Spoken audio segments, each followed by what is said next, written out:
Welcome to Srilakshmi channel. நாம இப்போ பரங்கிக்காய் ஸ்டஃப்டு சப்பாத்தி தான் பண்ண போறோம். வாங்க எப்படி பண்ணலான்னு பார்க்கலாம்.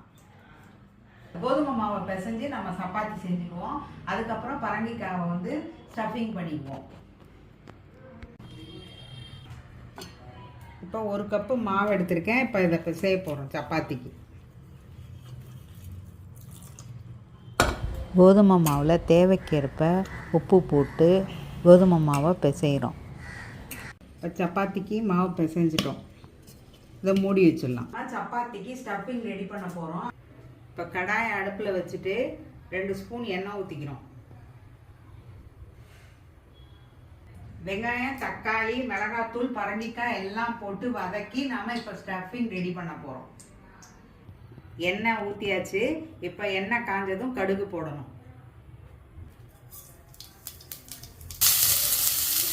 இப்போ நறுக்கி வச்சுருக்க வெங்காயத்தை போட்டோம். நல்லா வெங்காயம் வதங்கணும். வெங்காயம் வதங்குறதுக்கு கொஞ்சம் உப்பு போட்டுக்கணும்.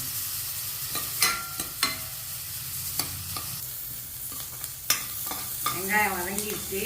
இப்போ நம்ம தக்காளி போட்டுக்கிறோம். பாட்டி சரியாயிட்டாங்க, ஆனாலும் கிச்சன்ல எல்லாம் நிற்க முடியாது. அதனால தான் பாட்டியோட வீடியோஸ் ஒன்றும் வரதில்லை.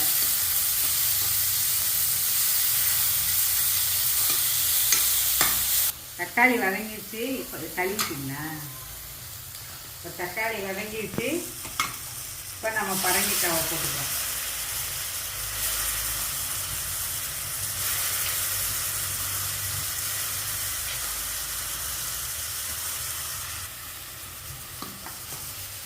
தண்ணி ஊற்றணும்.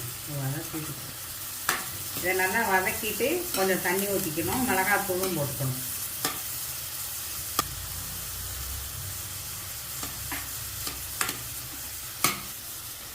இப்போ இது வேகிறதுக்கு கொஞ்சம் தண்ணி ஊற்றிக்கிறோம்.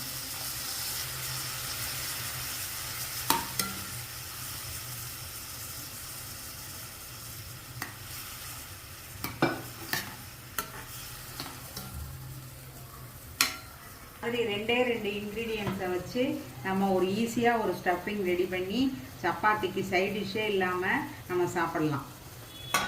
இதுக்கு சைட் டிஷ்ஷே தேவையில்லை. இப்போ பரங்கிக்காய் நல்லா வெந்துருச்சு. இப்போ நம்ம இதை மசிச்சு விட போகிறோம். நல்லா மசிச்சுட்டு நம்ம சப்பாத்திக்குள்ளே வைக்க போகிறோம்.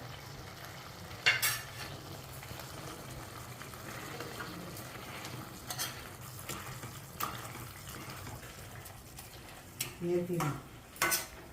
இப்போ பாருங்கள், நல்லா மசிச்சாச்சு. நல்லா திக்கானதுக்கப்புறமா சப்பாத்திக்குள்ளே வைக்கணும். பரங்கிக்காய் வந்து இப்படி வத்தி வந்துருச்சு. நல்லா திக்காயிரும். உருளைக்கிழங்கு மசால் மாதிரி திக்கானதுக்கப்புறமா நம்ம சப்பாத்திக்குள்ளே வைக்கணும்.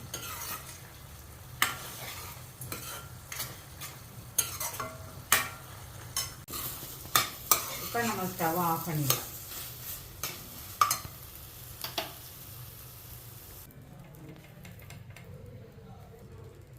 ஸ்டஃபிங்கை வச்சாச்சு. இப்போ இது மேலே இதை போட போகிறோம். போட்டு இதை ஒட்டிட போகிறோம். அவ்வளோதான்.